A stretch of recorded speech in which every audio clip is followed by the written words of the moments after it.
So if you're a product vendor, then you probably already know why you need bonuses. Bonuses are an excellent way to increase the perceived value of your product or offer. They also significantly increase your conversion rate. Many of your buyers, no matter how good your product is, are sitting on the fence waiting for one last nudge towards becoming a customer. Bonuses can often be this difference between a buyer and a page abandoner. Then there are also those people who absolutely love the bonuses for the bonus's sake and will actually judge your product or your offer based on the number of bonuses. So making sure you have a good amount of attractive bonuses can go a long way towards maximizing your sales.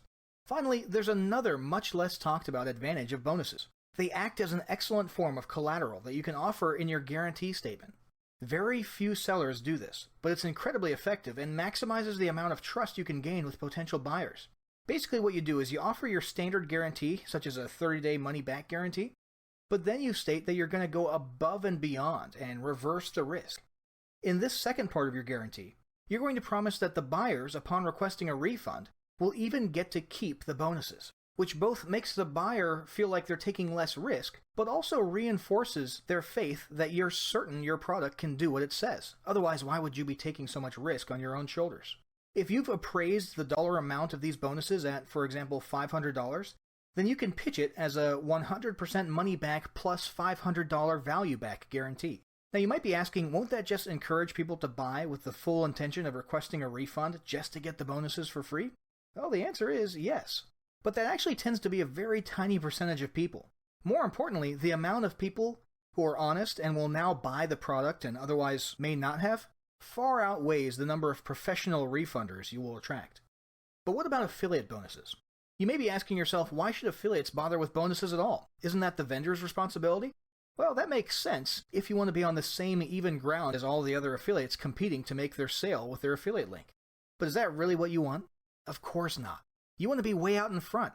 And it's been proven that offering bonuses as an affiliate can 5x your affiliate sales. You need to give your audience a reason to use your affiliate link instead of somebody else's. This is especially the case these days when people's inboxes are full of dozens of marketers pitching the same product to them. What is there to set you apart from the rest? Bonuses. That's literally it. Unless the buyer is your best buddy, all they really care about is which option gives them the most value, and rightfully so. That's their job as a consumer. So the way this works is you create a quick and easy landing page, add bonuses to it, and right at the top you tell them, grab all the bonuses on this page when you purchase product X via my link. But you can't just slap a bunch of bonuses on that page and expect them to buy through your link. You've got to do it in a way that makes sense in relation to the product you're promoting. And that's what we'll be covering next.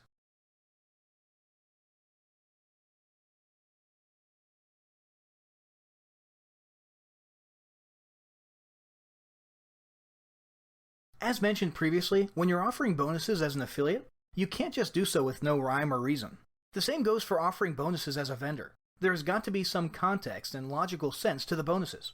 Specifically, they need to have relevance, utility, and value. Not one or two of those, all three. Let's take a closer look at each of those. First up, relevance. You have to keep in mind you're dealing with real, intelligent human beings here. When a buyer is considering a product, the buyer is aware of the category and type of product, and their thoughts are aligned with that specific sphere. If the product is a list-building product, then they're mentally in the sphere of list-building or lead generation. If you slap a bonus down that is way outside of that sphere, like a course on product creation, they'll notice a lack of relevance, and they'll likely dismiss what you're offering. In fact, they might think you're just plain dumb. On the other hand, if you offer them bonuses like a landing page editor or a course on increasing their opt-in rate or a pack of lead magnets to use for list building, they'll immediately recognize that that's something relevant to the list building product. If necessary, you can stretch or force relevance for a category that's just one step removed from the category of the product.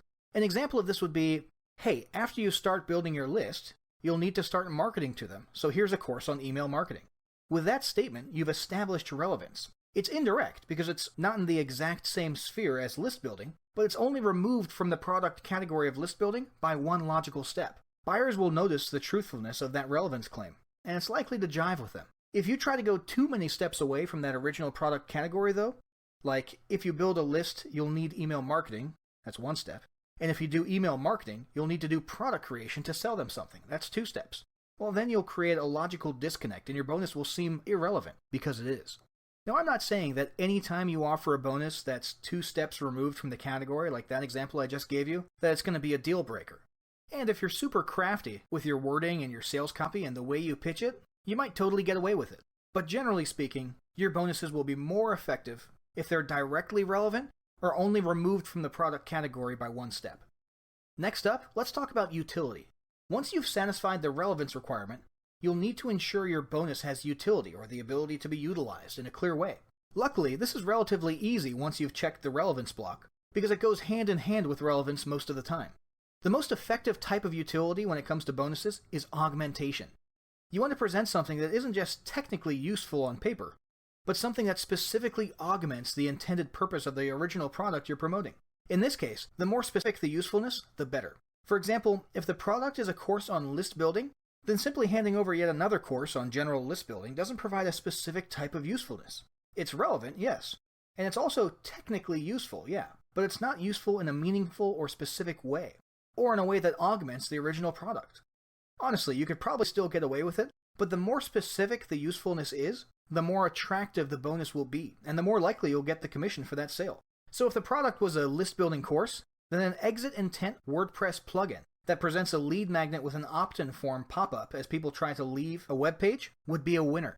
It's relevant and useful, and it has specific usefulness that augments the original product, not just general technical usefulness. Finally, there's value.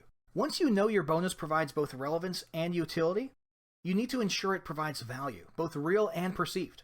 A potential buyer might look at your above-mentioned exit intent plugin and acknowledge that it has relevance and utility, but if it looks like it was created in 2007, they won't be too excited about it.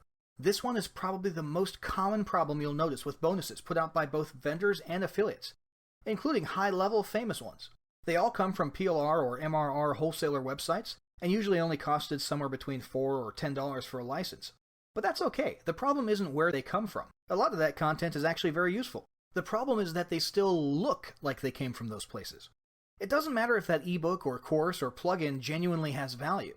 If it lacks perceived value because it looks old and ugly as dirt, the buyer won't like it. You have to keep in mind that over the last several years, buyers have got banner blindness when it comes to seeing the same old, cliché, stereotypical 3D e-cover images that look like they were created in 2008. We're going to deal more with the look and feel of bonuses in Chapter 4, but for now just be aware that looks play an important role in value.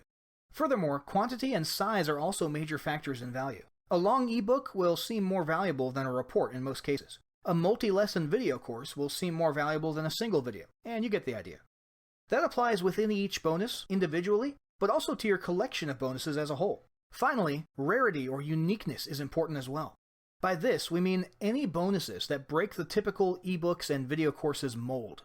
This can include software tools, done-for-you landing pages, recorded interviews, advertising or traffic packages, consultations or strategy sessions, landing page critiques, and so on. Because these types of things are seen less often, they have a higher perceived value, and probably a higher real value as well. So if you're able to, definitely consider offering something along these lines to your bonus collection too. Now that you've got an idea of how to satisfy the big 3 requirements for a bonus, we'll need to figure out how to acquire them, and that's what we'll cover next.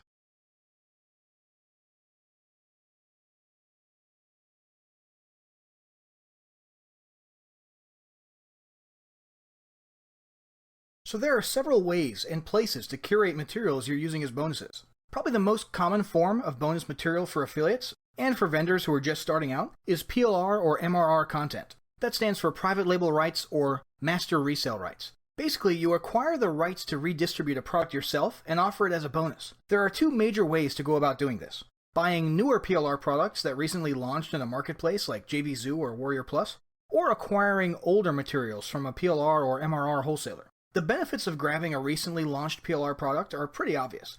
They're usually more attractive looking, and the material inside of them is usually more up to date. The downside, though, is that they're usually more expensive. This probably isn't a problem in the case of wanting just 1 or 2 bonuses, but if you're looking to maximize your conversions with a good stack of bonuses, this can be a serious issue, especially if you're just starting out and you don't have much capital to spend. The obvious benefit of approaching a wholesale PLR or MRR store, and you can just Google literally PLR store or MRR store, is that you'll be able to acquire several products for an incredibly low amount. The downside is that they're going to look old and may have some out-of-date content. As long as it's not too severely out of date, this might not be a huge issue. Remember, you're giving this away for free after all. But it's the old look and feel of the product that will result in a lower perceived value. Chapter 4 covers how to rectify this problem and repackage your bonuses in an attractive way. And this assumes that the license that you got for your PLR or resale rights content allows you to modify the e-covers. Needless to say, you should always review these materials and ensure that they meet a minimum standard of quality, and if they are out of date, make sure they're not so severely out of date that they would actually harm your buyers' businesses. Finally, the other option is using your own materials. If you've been online for a while, there's a good chance that you'll already have existing content of your own. This might be blog content, lead magnets, or reports you created, or even a collection of paid products of yours, such as ebooks, video courses, or software. In the case of blog content, you would simply have to repurpose this and repackage it as a bonus product, probably in ebook form. But in the case of existing products of your own, they might already be in a ready-to-go state as is. Worst case scenario, if they're a bit old, you want to create an updated e-cover for them. And speaking of creating new e-covers, let's move on to the next lesson where we're going to discuss how to beautify and repackage your bonus content.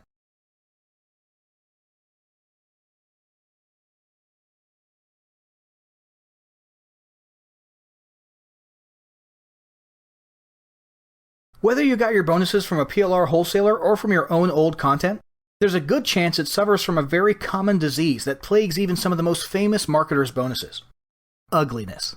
Now that may have sounded a bit comical, but the effect it can have on your conversion rates is no joke. Ugly bonuses kill sales, period. If you're going to leverage bonuses to increase sales, they need to be beautiful. Here's how you can do that. First, take note of all the components inside of the bonus. In the case of a PLR or MRR product, you'll have to actually do some digging around inside the zip file and all of its folders. Did you find a resource guide? Write it down. 4 videos? A folder named Bonus Audios with audio versions of the videos? An ebook? Yep, write it all down. Next, you're going to want to find a mascot or theme for this bonus. Go to an inexpensive stock photo site like PhotoDune or Adobe Stock, and look for an image of a man or a woman with a brightly colored but not pure white background. Make sure this is not a cliché business suit wearing moron that you're used to seeing on products made in 2008. Have you ever met an online entrepreneur who wears a tie? Seriously. The ideal look we're going for is the clean, casual entrepreneur with, for example, a button-up shirt or blouse, collar opened, sleeves rolled up, the down-to-earth, rugged self-starter. That is the modern image of an entrepreneur that will resonate with your audience today, not a guy in a business suit. Take that image and go to a site called myecovermaker.com. And yes, fork over the measly $14 or $15 for a full account. Trust me, it's worth it. Go into the eCover creator, choose one of the iMac-looking monitors, and upload your stock image.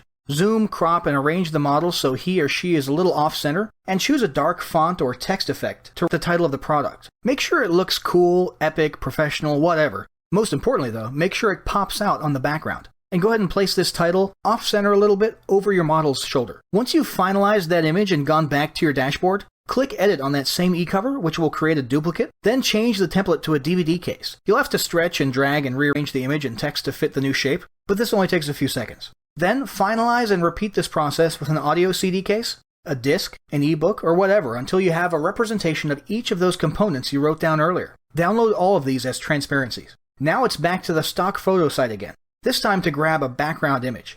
You're looking for a tabletop of some sort with a blurred background. Download this and open your favorite graphics program. GIMP is free and effective if you don't have one. Import those transparent e-cover images and arrange them with the iMac at the back and the other components in front of or on either side of it. Duplicate the various items to match the number of them in the bonus. For example, make sure there's 4 DVD case covers if there's 4 videos in the zip file. What you should have here is a gorgeous, sleek, new-looking image of the previously vomit-inducing bonus product. This will likely be one of the most attractive-looking bonus images your buyers have ever seen, since almost no one else goes through the trouble of making their bonuses look this good. Now that you've got the gist of things, make sure you take action and implement what you've learned today. To that effect, we've supplied the following battle plan. Step 1. Determine where you'll be curating your bonus content. Step 2. Select bonus content that meets the 3 big criteria of relevance, utility, and value. Step 3. Review the inside of your bonus content to ensure it meets minimum quality standards. And Step 4. Use the instructions above to produce a gorgeous representation of your bonus materials.